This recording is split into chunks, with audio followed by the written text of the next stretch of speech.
Order cooked and the Admiral stocks are high right now. We'll get into that later. I was reading this chapter and I read the title on the rampage incident of Tyrant Kuma in the Holy Land. I know from that title alone that Oda will cook.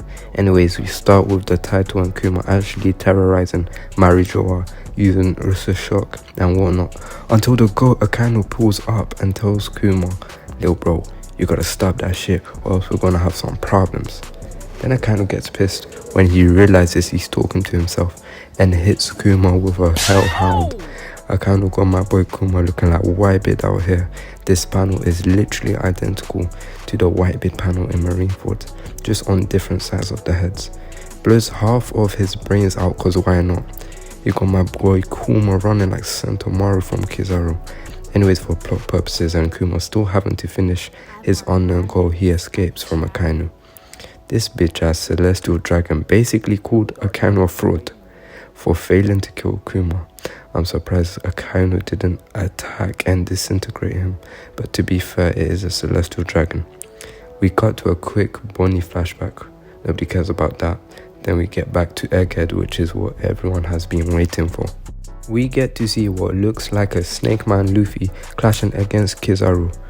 Lil bro, I thought Snake Man gave 4 would be enough to finish off Kizaru. What happened to the people in my last video saying Kizaru will get no dift?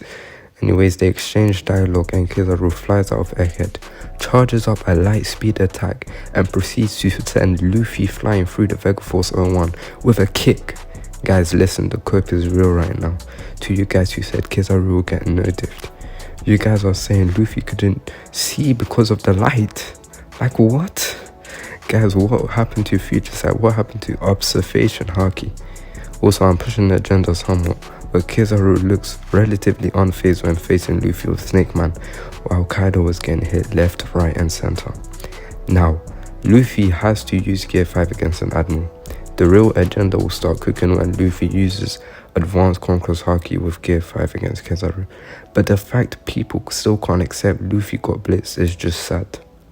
Bonnie tries doing shit. That did nothing. Frankie tries doing shit.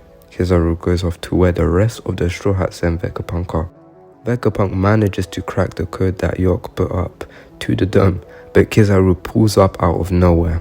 Then Luffy with Gear 5 pulls out of literally nowhere and grabs Kizaru. Kizaru looking a bit shook here, I can't lie, but in his defense he did get caught off guard. Also, he is literally getting grabbed by a giant Gear 5 Luffy and is talking about the rumors of his form. He doesn't really look scared, but rather confused. Then finally the Iron Giant starts waking up. Now, I have a few points I got to make on the chapter. First of all, no break next week. Let's go after like 2 months of breaks. Of course, with the eye surgery and the live action. A connection I found brought up is the similarities between Kuma and this Iron Giant. Both have no free will, climbed up the red line and attacked Marijoa, and I think the Iron Giant is modelled after Kuma's special race. I also think Kuma did something at Marijoa to awaken this giant, because of the chapter being named after Kuma while also showing us what he was doing before he left, means probably he did something in my opinion and it was off screen. Second of all, Snake Man is clearly getting low dift right now, so he had to use Gear 5.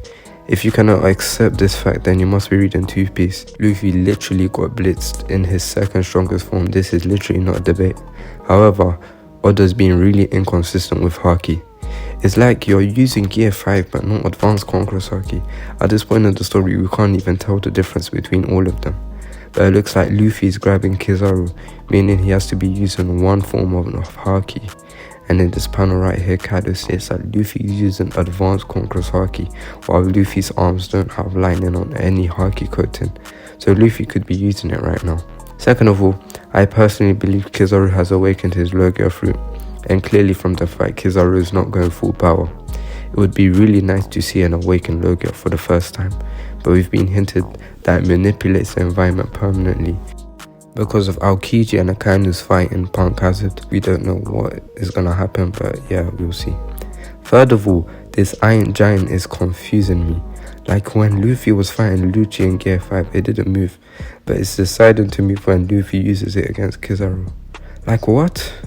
Many people think it's due to the Drums of Liberation, which would make sense because this machine was created during the Void Century, but If this is powered using the drums of liberation, why didn't it move when Luffy was fighting Lucci, and why did it move 200 years ago, when the power of Luffy's fruit was said to not awaken for 800 years?